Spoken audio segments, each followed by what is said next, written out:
How are you, Glenn? I'm well, thank you. It's sure good to be with you. It's been a while. Oh, I think the last time I saw you was maybe 3, 4 years ago now. I think you're right. Oh, I'm so overdue for a visit and come for Friday night prayer. Oh, Well, gee, you know you're always welcome. So I whenever you're sure in do. town, I sure do. Yep, yeah, yep. Going to make it happen. Hopefully this spring or early summer. Yeah. hopefully. So glad to join you tonight. Oh no, thank you for joining us.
Hello, Habib. Good to see you.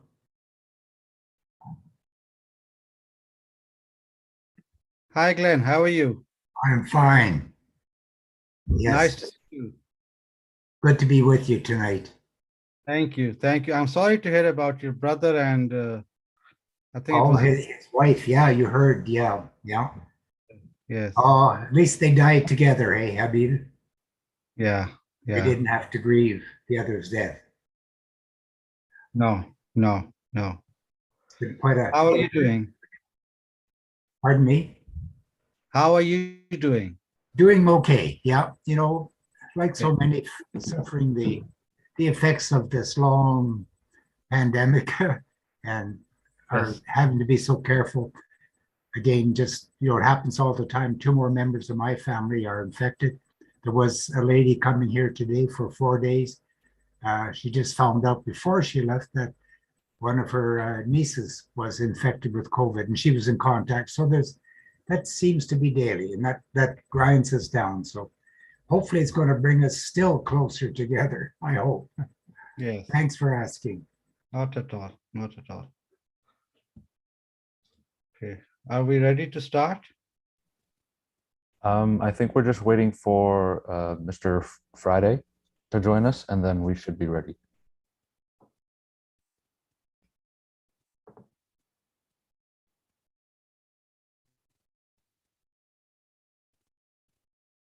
I think someone said that he would be joining in a few minutes here.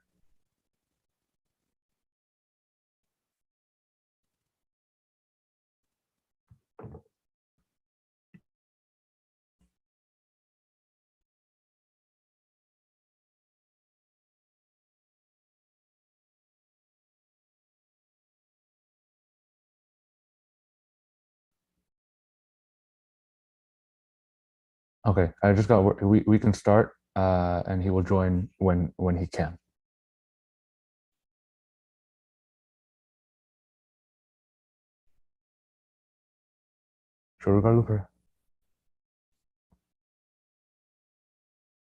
Good evening and Assalamu alaikum.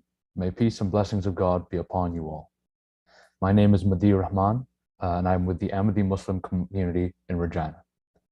I want to welcome you all to our virtual Ramadan program, broadcasting live from Regina in Saskatchewan. And because we are live streaming, we also have people joining us from all over the province, as well as various other parts of the country, as well as people viewing from all over the world. And we would like to welcome you all.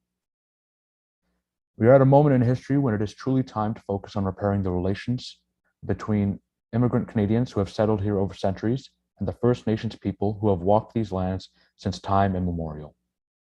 I want to acknowledge that in Saskatchewan, we are on treaty land, and in Regina specifically, we are on Treaty 4 territory, which is the traditional territory of the Nehiyaw, Cree, Anishinaabe, Saulteaux, Dakota, Lakota, Nakota, and formerly Blackfoot people. I want to acknowledge that these treaties serve to govern our relationships with the Indigenous people, and they are there to help usher us into a new age. We also would like to acknowledge the traditional homeland of the Métis and honor their contributions as well. It's important that we recognize that we all have benefits and responsibilities under these agreements, and we acknowledge that the harms and injustices of the past and the present. We dedicate our efforts to working together in a spirit of collaboration and reconciliation, as we are all treaty people.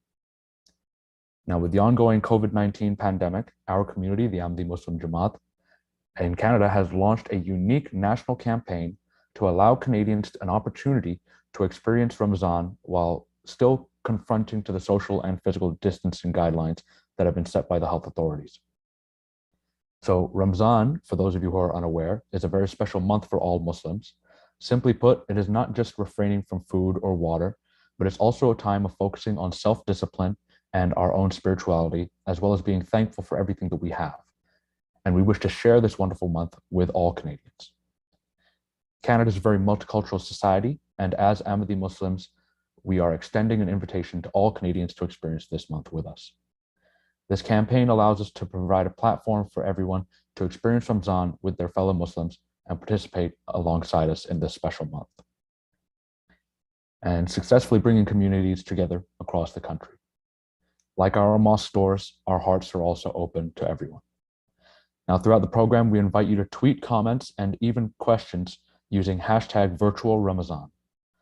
This program will end at about 7 p.m. Regina time, with special prayers for all of our local heroes who are continuing to work on the front lines to keep us safe and delivering the essential services, as well as those across the world who are suffering from the effects of war and violence. Now, in Islamic tradition, we will begin our program with the recitation of the Holy Quran. I would now like to ask Mr. Farouk Ayub to please recite a few verses from the Holy Quran, as well as its English translation. Assalamu alaikum. Chapter 2, verses from 184 to 186. أعوذ بالله من الشيطان الرجيم بسم الله الرحمن الرحيم يا أيها الذين آمنوا كتب عليكم الصيام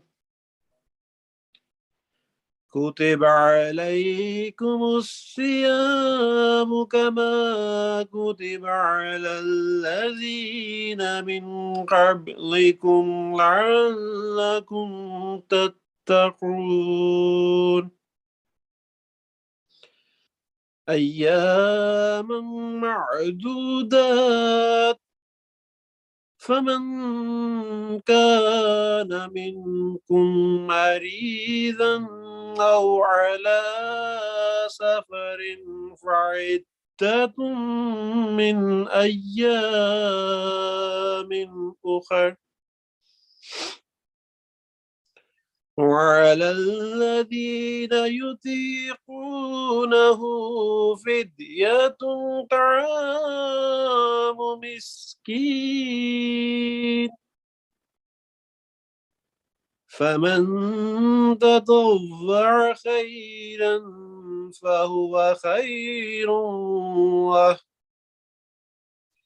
وأن تصوموا خير لكم إن كنتم تعلمون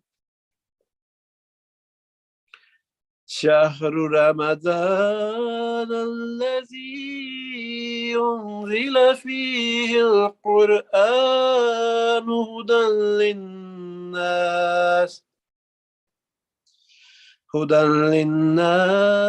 وبينات من الهدى والفرقان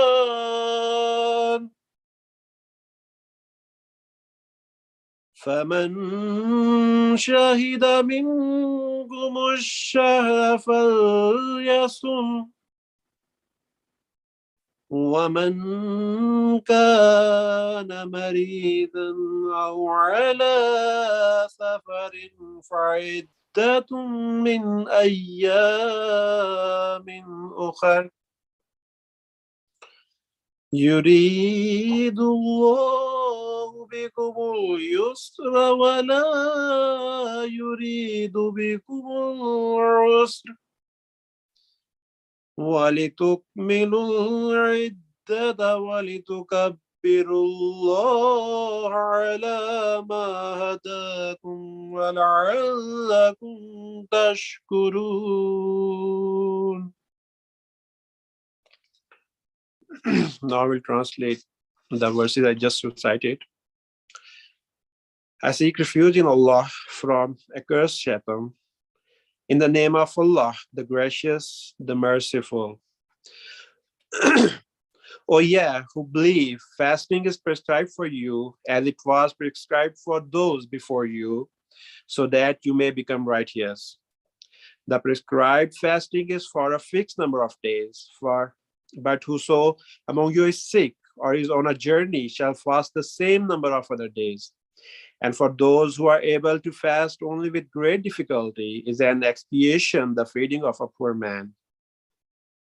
And whoso performs a good work with willing obedience, it is better for him. And fasting is good for you if you only knew.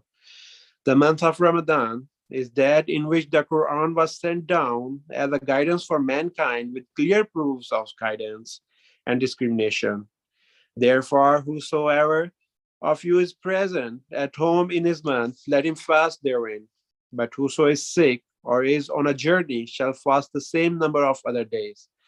Allah desires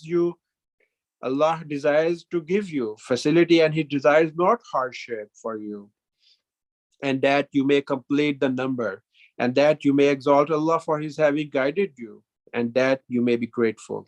Jazakallah. Well, thank you very much for your recitation and the translation. And I'm sure that we'll be hearing more in depth about the meaning of these verses as we get to the presenters later on in the program. But first, I want to give everyone a bit of history of the organizers for today's program, the Ahmadiyya Muslim Jamaat, And for that, I'm going to request Mr. Hassan Kamal to introduce our community to the viewers. Assalamu alaikum warahmatullah. Can you hear me? Okay. A'udhu billahi minash shaitanir rajim. Bismillahir rahmanir rahim.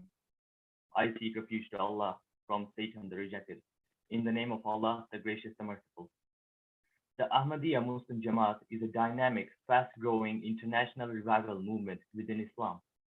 One of the main differences is that while we believe Prophet Muhammad, peace and blessings of God be upon him, is the seal of prophets, in that no other prophet is to come bearing any new laws after him. The system of messengers that God sends to guide people will not stop. We point to the simple fact that we all await the metaphorical second coming of Jesus, peace be upon him. And when he returns, he would be considered a messenger and therefore a prophet of God.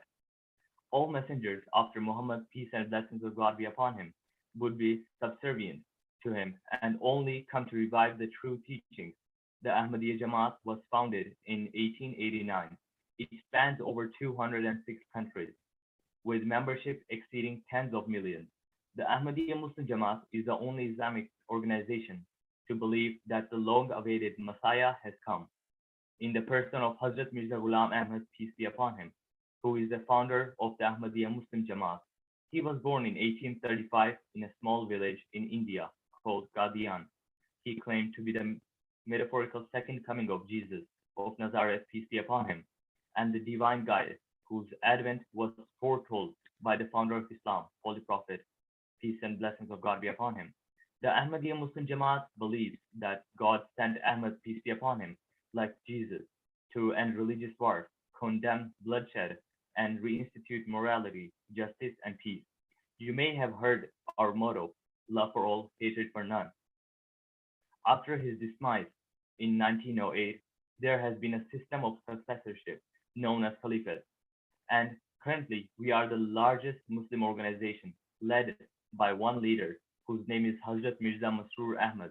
He is the fifth successor or Khalifa and currently resides in the United Kingdom.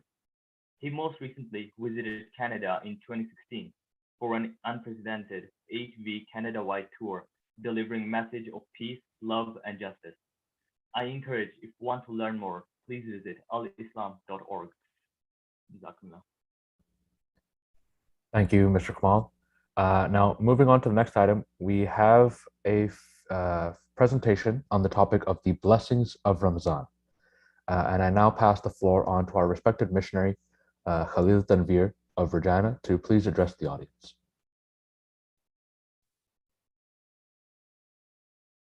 Assalamu alaikum wa rahmatullahi wa barakatuhu. Today, I am going to present something about blessings of Ramadan. In the name of Allah, the most gracious, ever merciful. For every spiritual exercise in Islam, the ultimate aim is the attainment of God's pleasure through the regulation of one's life in accordance with his ordinances.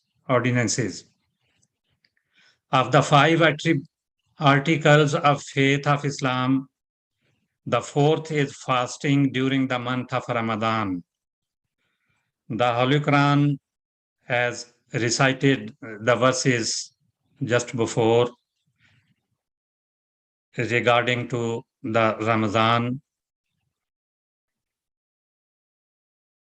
Now I'll present some details of these verses. Now, if Islam had claimed to be a religion and had not incorporated fasting as a discipline, can you imagine the mockery which could have been hurled by the Jews, the Christians, the Hindus, etc.?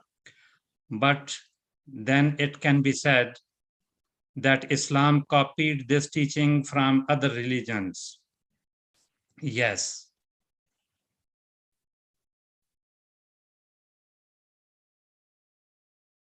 provided it.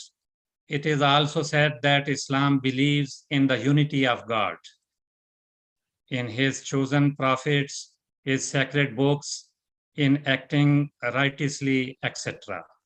Thus, in the above verses, which were already recited, God Almighty warns Muslims that they must not think that they are the only ones who have been commanded to fast for a fixed number of days. Such a commandment existed for other religions as well. But look at them. What have they done to this commandment? A great majority of their believers today do not fast at all. Or if they fast partially for 1 day or 1 day a year. It is only in Islam that it became a principal article of faith, and although there are some noticeable exceptions, a vast majority of Muslims still adhere to this commandment, fasting for a period longer than in any other faith. We observe that among domesticated animals, they totally abstain from food in order to restore their metabolism. This is instinctive behavior is caused by nature. It is also the practice to feed wild animals kept in captivity for 6 days a week. In fact, wild animals will often go without food for several days. It is strange, therefore, that nature should have required a period of sustained rest for our digestive system, for other living things, in that man should have forgotten such an important discipline. In describing these various kinds of fasts, of abstention of certain kinds of foods on the day of fasting, as opposed to a total abstention of food and drink, we do not wish to ridicule such customs. Indeed, it is possible that God Almighty may have required a race of hunters whose diet was entirely composed of meat to abstain from meat for, say, 1 day a week and partake a vegetarian diet to restore vitamins, etc., for the health and its effect on the morals of such a people. In such a case, the commandment would have indeed been blessing for those people at that time. Although there were various days of fasting for the people before Islam, their observance was not of the kind prescribed by Islam.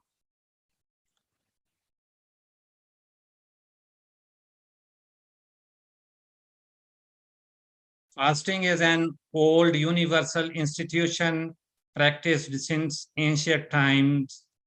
A study of the Old Testament books, Exodus and Samuel, shows that Moses and other Israelite prophets on whom be peace observed the ritual of fasting on important associations. So did Jesus, as is said of him in Matthew 4:2-3. And when he had fasted 40 days and 40 nights, then we felt hungry. Indeed, Jesus, in whom be peace, is reported to have told his disciples in Matthew 17 that evil spirit cannot be exorcised except through prayer and fasting.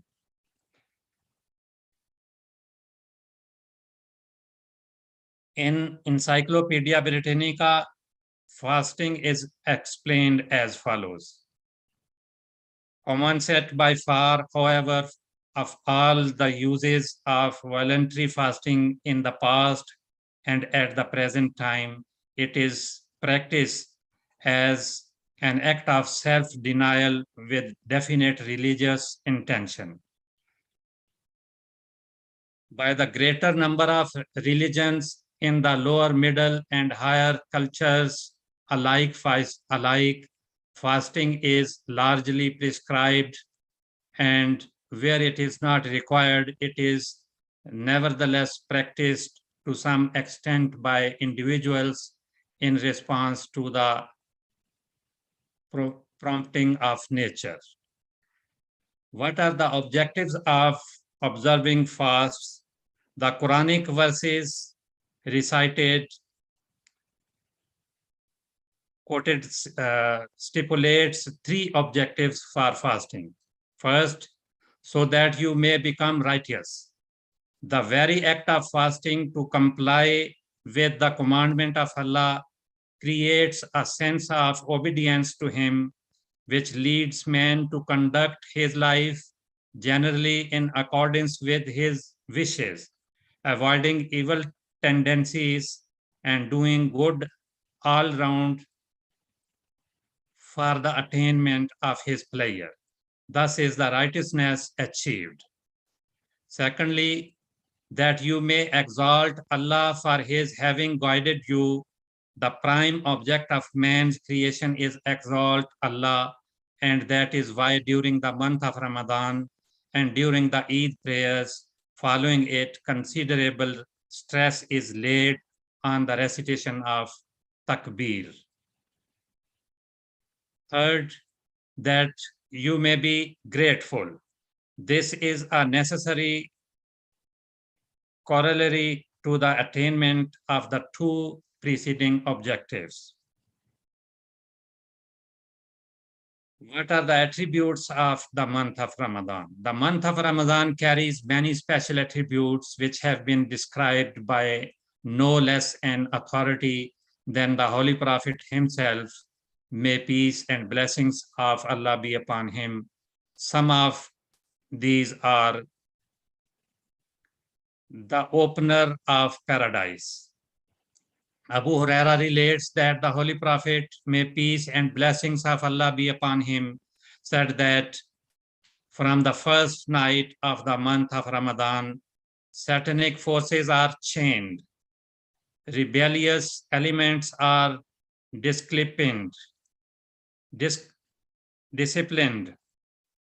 and the shutters of the hell are drawn without exception. All the gates of paradise are opened, and a crier shouts,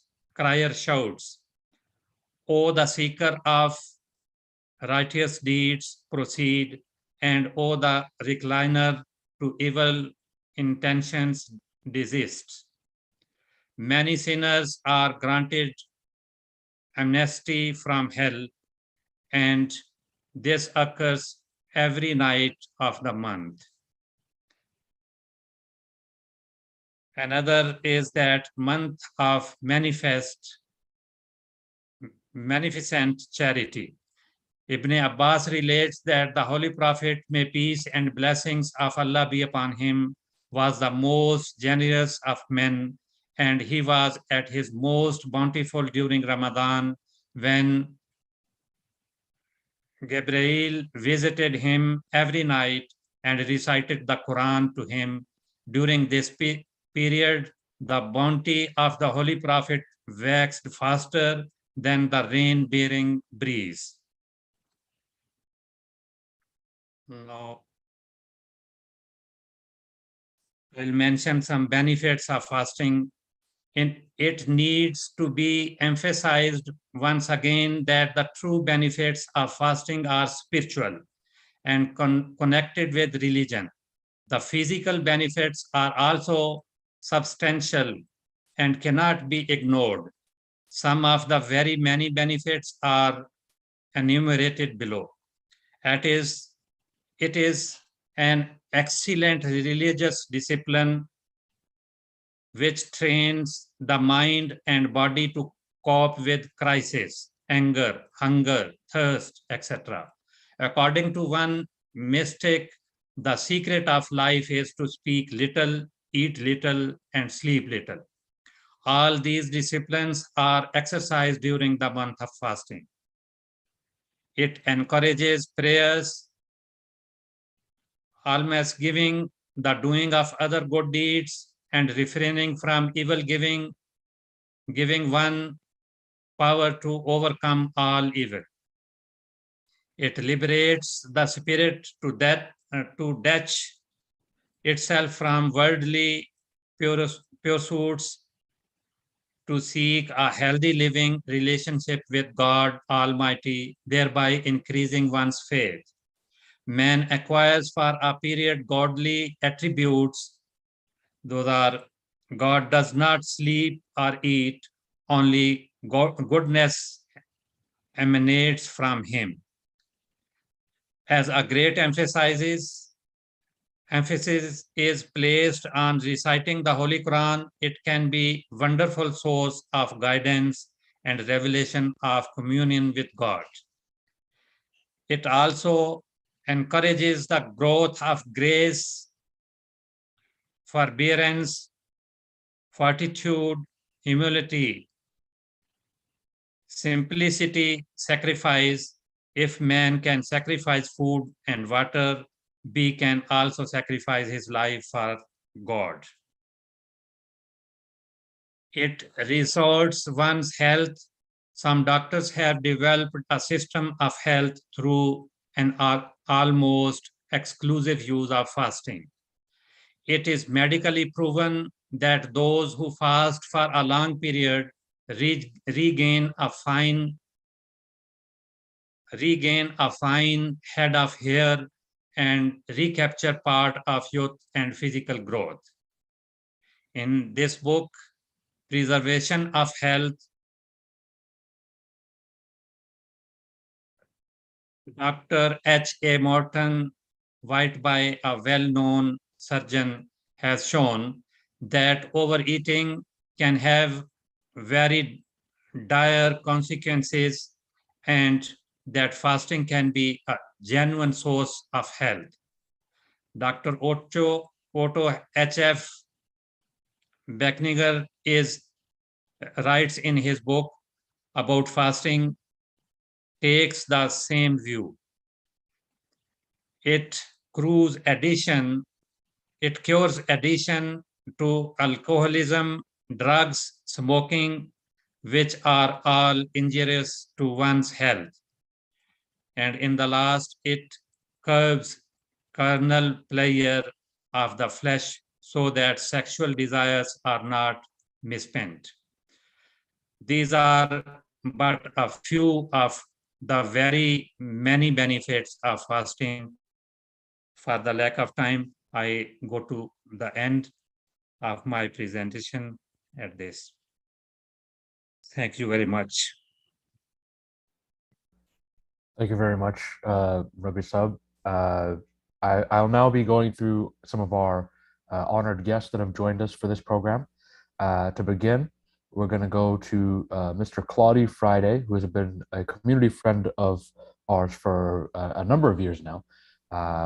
He is of the Cree tribe and a former chief of Piapot First Nation community, and we are honored to have him here with us today. I now humbly request Mr. Friday to please say a few words.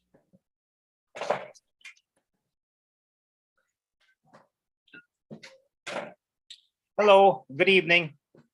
I'd just like to thank everyone and wish all of them a good evening, and I thank you for the invite.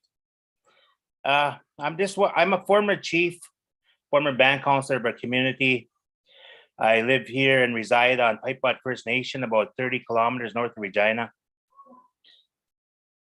We've been practicing our culture since the beginning of time, since the Creator, blessed us with life.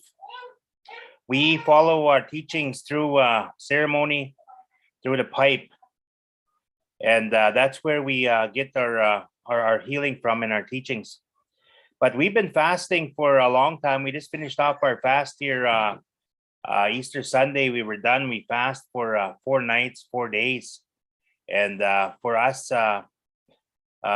for us, we're our teachings are from the buffalo part of it. Well, some of them are part of from the buffalo where he helps us in ceremonies and helps us fast for 4 nights and 4 days when we go without water and food, and we pray, we meditate. It's for people, shaman, women, women, and also individuals that are just looking and seeking for some help in their own personal lives, if they're struggling with addictions, mental health, etc. So fasting, you know, it has many benefits.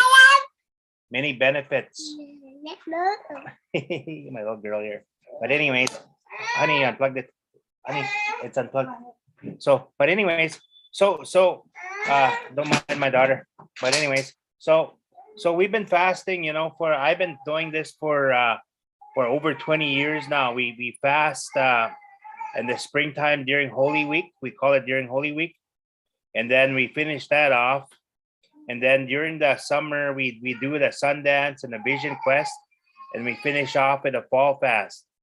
So 4 times a year, we participate in fasting and praying, and people will call it meditating, etc. But we call it fasting, and that's where we look and we help one another. We also best way I could describe it is we're told there's always an exchange between, you know, the Creator, God, whatever you want to call him. If you put yourself first and you want help, they will help you, we're told. They'll guide you and they'll show you.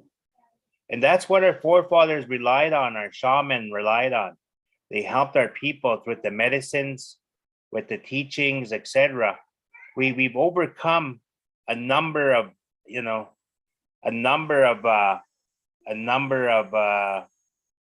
diseases, etc., to get to this point, you know. So we lost our buffalo, you know. They wiped out our buffalo, you know.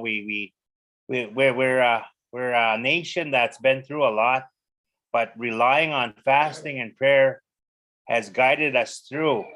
And for us, that's the key for our success. That being the first people here in Canada, that a lot of people aren't aware that's what saved our lives.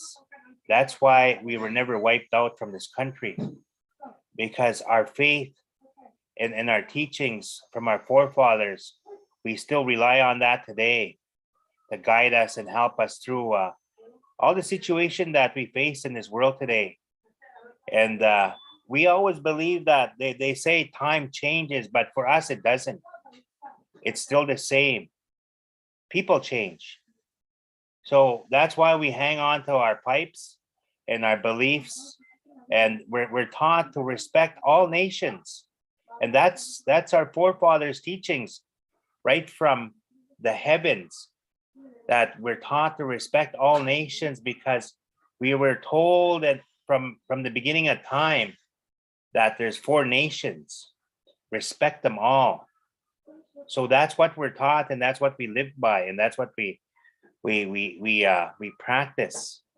No disrespect to any culture on earth, you know, where we're taught to respect every man that walks on this earth, whatever they believe in, whoever they believe in, whatever they call him.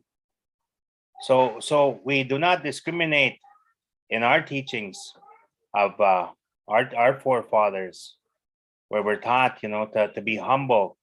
We have to live by our principles, you know, respect, humble. The list goes on. So with that, you know, we finished our fast, and you know, there was community members and from Manitoba, etc. You know, young and old participate, and some come for healing, some come for doctoring. You know, so a lot of the medicines are prepared there at that time. So there's a lot of things that are in play at that time, besides not only praying and meditating.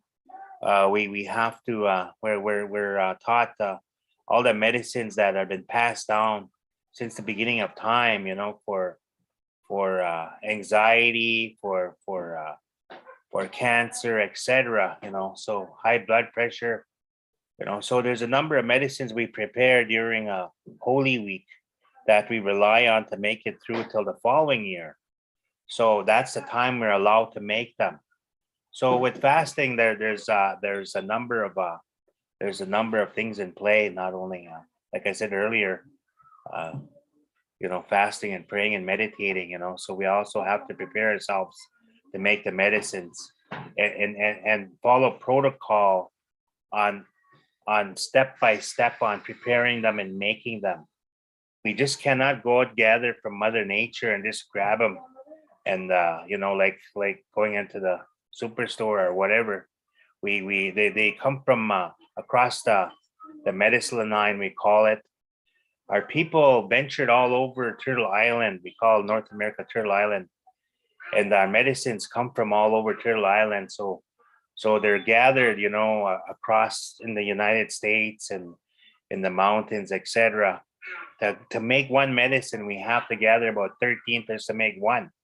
So a lot of people, they're not aware of our practices, and we still practice that today. And therefore, we need to travel. We need to gather our medicines and prepare in advance before Holy Week, which starts during Easter break. We start on a Wednesday night with the fast, with the sweat, and we finish with a Sunday morning. We finish with a sweat. So we go without, but we pray. We utilize our the shaman or the individuals that have pipes to utilize them, and there again, there's teachings within that pipe that we follow, and there's certain ways to handle the pipe. Not anybody could just handle a pipe and pick it up and smoke it. There's a protocol on there. There's instructions that comes with each individual pipe that the shaman or the helper has. So there's a lot to learn and a lot to absorb in our culture, and to educate one another and help one another. And that's what we do. We try and help our community members far and abroad, wherever we're called. We go help out in different ceremonies. The sweat lodge, the vision quest, the Sundance, the powwows, the round dance. There's so many ceremonies, and there's so many protocols that we have to follow. A lot of people, even our own people, they're lost in society. They don't know who they are. They don't know. They haven't been to a round dance. They haven't been to a sweat, etc. So we're facing a lot of challenges with our young people and our elders. So with that, with fasting, we try to help one another, and especially our community and our young people, and to hang on to our teachings and our way of life. And no matter what the situation is, we always rely on, we're taught to rely on the Creator. Put Him first. Always put Him first in your life, regardless of the situations, when it comes to these ceremonies. Because a lot of times people will say, well, I got a birthday party, I got an anniversary, I got, this and that. So there's sacrifices that we have to make, like missing your mother's birthday party, or, your grandmother, or whatever, your son, your daughter. But those are the sacrifices we make in order to move forward as an individual, as a group, as a community, as a nation. But so there's a lot of things that have to be done properly. So we try our best to follow protocol that's been handed down from generation after generation after generation. These teachings, these medicines, they've been passed down from the beginning of time. And a lot of people don't understand that, and they think that we could just, whip up these medicines but it takes a lot of time and preparation and teaching, because of our forefathers relied on these holy places. If you look at Sweetgrass Hills, Chief Mountain, Bear Butte, etc., these are very sacred places that we hold in high regards. So, but anyways, my daughter's acting up over there. But anyway, so we visit these places, and that's where we have our vision quests and to help ourselves to go and meditate and pray, and they're very unique places, very powerful. You know, we go to Bear Lodge. People call it Devil's Tower, but in reality, that those are people want to call them angels or angels, etc. But people think that it's an evil place. But our forefathers, those are our angels looking after that place. But that's why the Europeans call it Devil's Tower, and it's not an evil place. It's a holy place. It's like a shrine or a church, and that's why they call it Devil's Tower. But meanwhile, to us, that's the most amazing place you go to for blessings. So you have, well, you got to be aware of, you know, the teachings and the experience you encounter when you're walking this way of life. So it's a beautiful life. It's not easy, but it's very, very rewarding, and you know, I could go on and on because there's so much to learn and absorb. And our people, we never wrote down nothing, and that's what we try practice today in our teachings.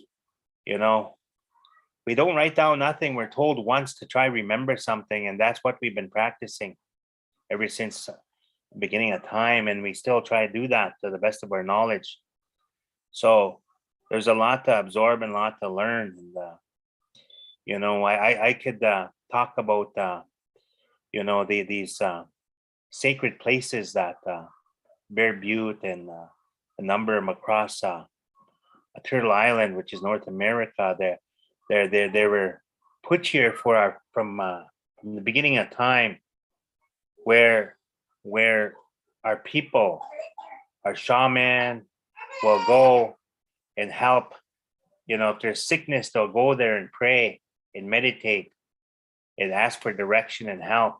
What medicines will cure this and that, and and so that's why we still utilize these sacred places.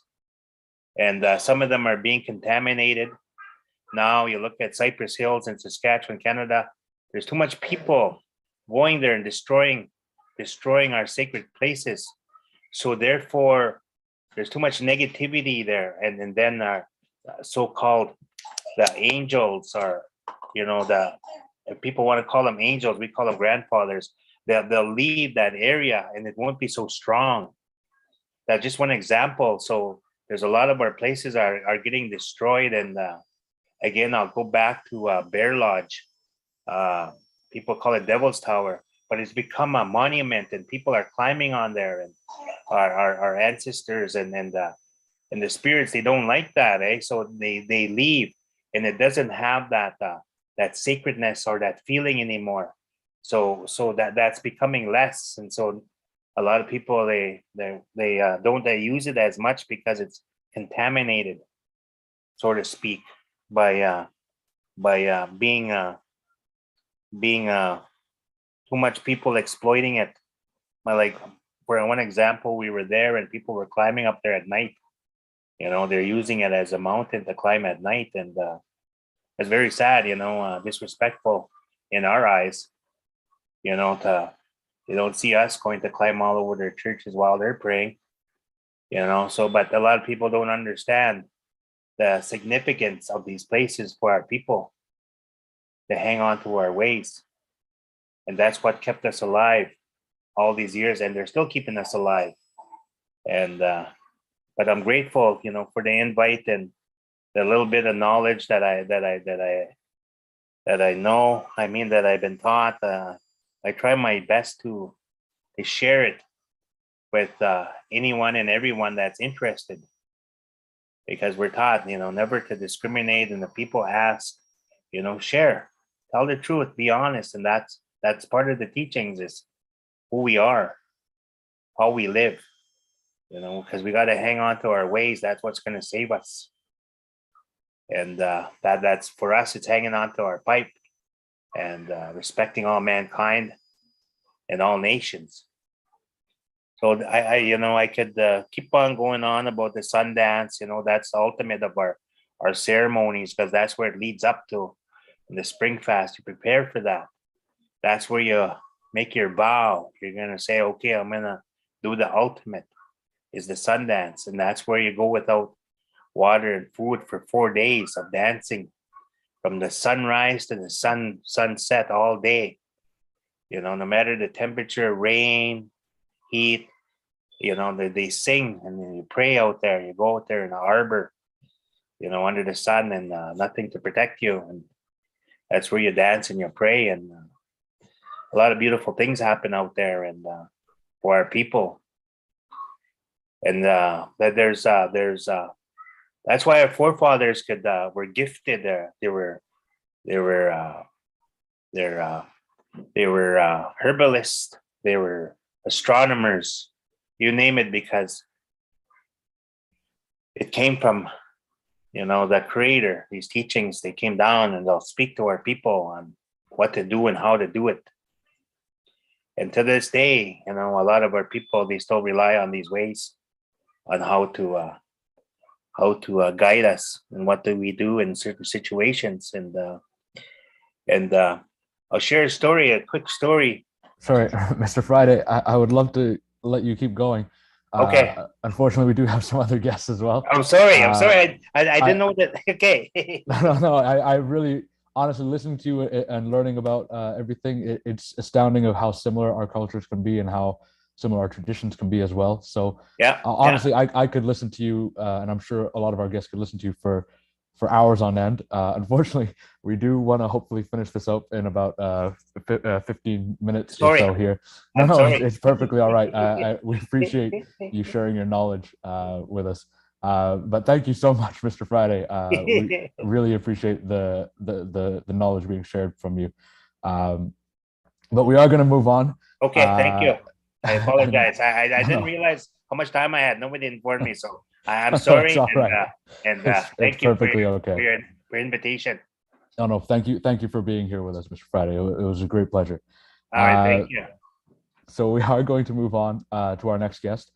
We have the Honorable Mark Doherty here with us, who has served as an MLA for the constituency of Regina Coronation Park since 2011, and has also been elected to serve as the Speaker of the Legislative Assembly in 2018 until 2020.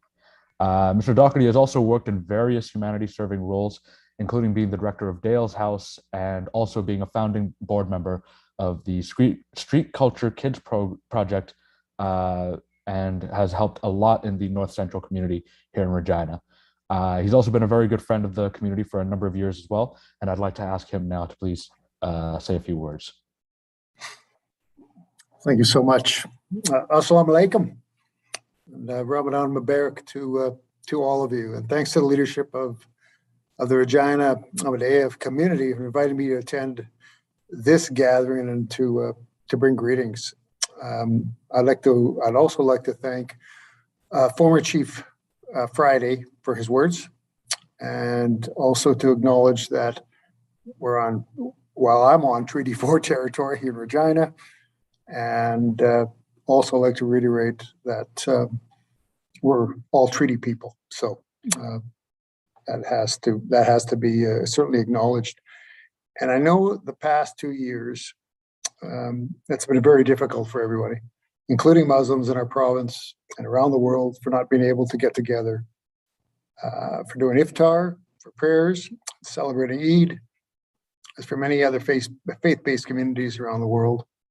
And I know Ramadan is at a perfect time for spending time with family and friends, for sharing delicious meals together, and for devotion and prayers, as well as giving charity and supporting those in need. And Ramadan is also the month of revelation, in which the Holy Quran was revealed upon the Prophet Muhammad, peace and blessings be upon him. This is very significant as Muslims around the globe take time to read and reflect upon the many miracles of the Holy Quran. I also want to highlight and appreciate the important contributions of Muslims in Saskatchewan around Canada through the field of medicine, education, science, engineering, through business and entrepreneurship, as well as in many other factors in our daily lives. Despite all these important contributions, Muslim Canadians continue to face bullying, bigotry, discrimination, and hate crimes. And these hateful acts are wrong, and they have no place in our diverse and democratic country. Once again, thank you very much for the invitation. Ramadan Mubarak, and I wish you all the best as you wait to celebrate the upcoming Eid at the end of this month. Again, I'm honored to be here, and thank you so much for the opportunity. And again, Assalamu alaikum. Again, thank you, sir, Mr. Doherty, for joining us here today. Our final guest speaker of the evening is Mr. Glenn Zimmer.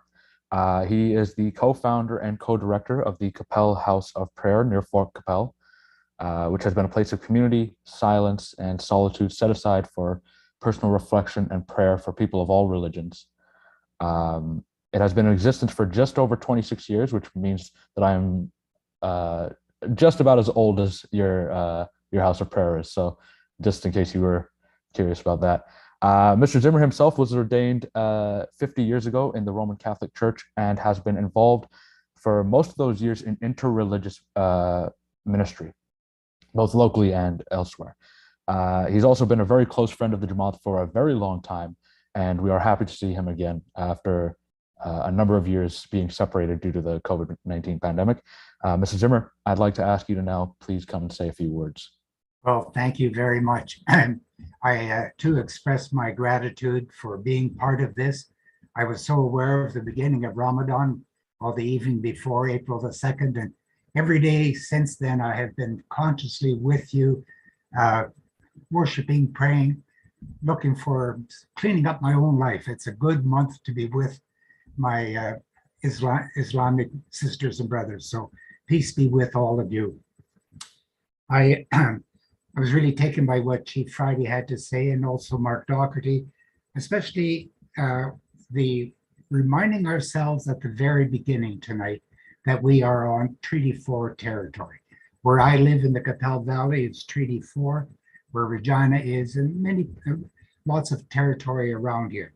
And not just living here, but being here, we recognize our responsibilities, both as settlers and treaty people, that solidarity with our Indigenous relatives with whom we share this sacred trust requires active participation in the ongoing struggle for justice, for restitution, and for reconciliation. I desire more and more as time goes on, especially in the events of the last year or two, that we would work together, Muslims, Christians, other people, in advancing truth and reconciliation with First Nations, Indigenous, and Métis peoples. The more we work together with each other, the better we might be able to foster that truth and reconciliation and respect. A starting point would be, yes, within our own faith traditions, to have some serious gatherings, heartfelt gatherings, honest gatherings about what are we individually and as communities doing about truth, reconciliation, and respect. Last weekend, as we're all aware, I'm quite sure, there was an interesting convergence of significant feasts within the Muslim, Jewish, and Christian communities.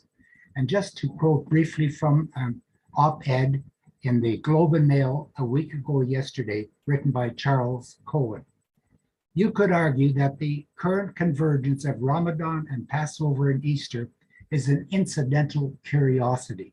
It doesn't happen that often. Hardly indicative of a more substantive relationship between the traditions. But there is more to the matter than that. In fact, the festival's current proximity provides the occasion for discovering deeper congruities between the traditions. The religions do share some critical fundamentals: devotion to the one true God, reverence for Abraham, and sacred literatures, which are interreferential.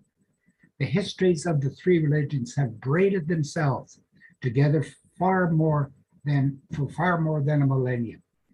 Adherents of each have shared ideas and customs, even as they constructed different religious identities.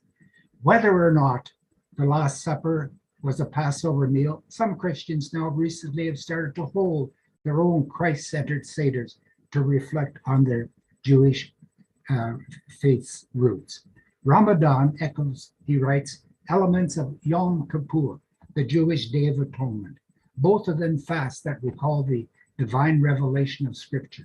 The convergence's newsworthiness might thus be interpreted as a popular acknowledgement that Judaism, Christianity, and Islam comprise a family of religions bound together by their worship of Abraham's one God, even as they differ, and often significantly, about details. This convergence, last of all, mirrors the dynamic that has characterized Abrahamic relationships throughout all of history, Jews, Christians, and Muslims, and we could include indigenous peoples, who also, some are children of Abraham, have continually drawn upon each other's heritages to model and to remodel their own. Could it be that we have, in our working together, Muslims and Christians, for example, Jewish people too, might that be a way of inviting a deeper reconciliation and inviting into that growing circle our indigenous sisters, brothers? I close with just a couple of words from Embers, Richard Waganese, First Nations man. From our very first breath, we are in relationship.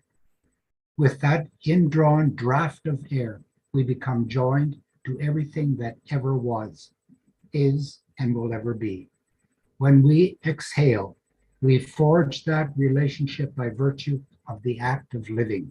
We are born into a state of relationship, and our ceremonies and rituals, as we've been hearing here tonight, our ceremonies and rituals are guides to lead us deeper into that relationship with all peoples, all things. Relationships never end. They just change. Thank you very much. Thank you so much, Mr. Zimmer. Those were very beautiful and needed words, especially in a time where we oftentimes can feel apart. It's nice to know that there are still those who want us all to unite and work together. And that is definitely something that we want to do as well. Now, we are coming to the closing of our program. So I would like to request the president of the Ahmadiyya Muslim community of Regina, Dr. Habib Rahman, to please grace us with his concluding remarks.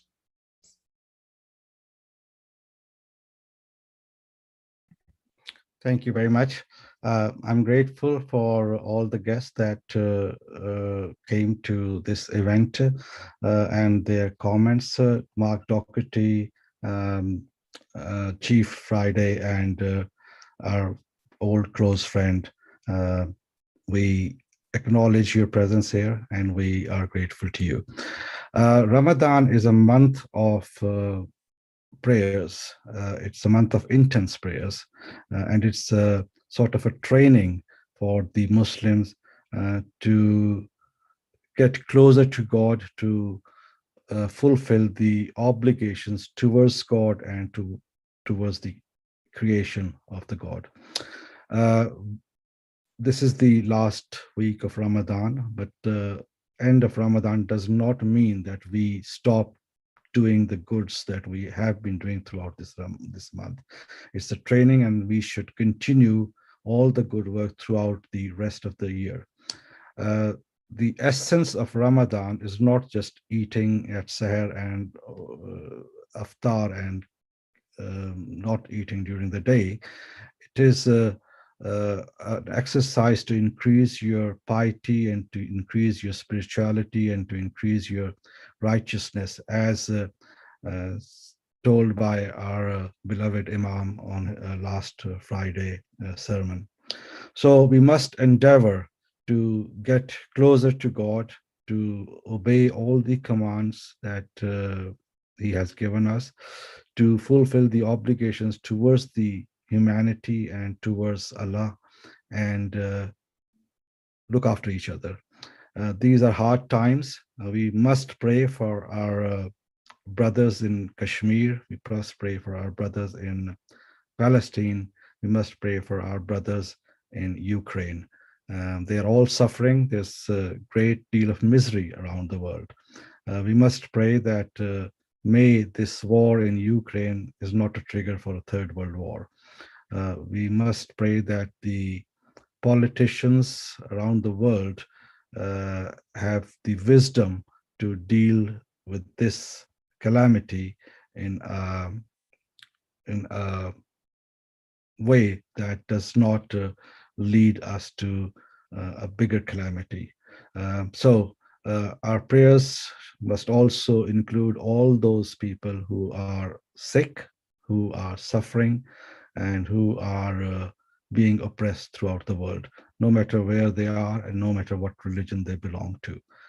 We in Canada are lucky to have a society of multicultural, multicultural people here, and we must continue to look after each other and to make sure that this remains a peaceful country. So I will request now our Imam Sahib to lead us in silent prayers. All of you can join us in whatever way you would like to. Thank you. Imam Sahib. Please join me in silent prayer.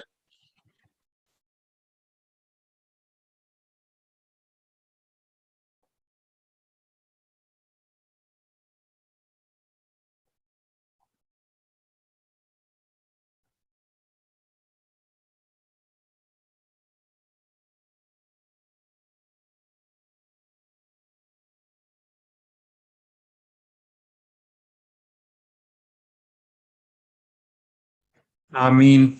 Allahumma ameen. Again, thank you everyone for joining us here today in this celebration.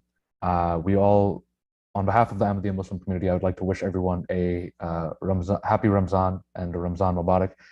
Again, thank you to our guests, Mr. Glenn Zimmer, Mr. Mark Doherty, and Mr. Claudia Friday for joining us and for sharing your wisdom with us. Thank you to all of our viewers across the world. Assalamu alaikum. Thank you very much. Wa alaikum assalam wa rahmatullah.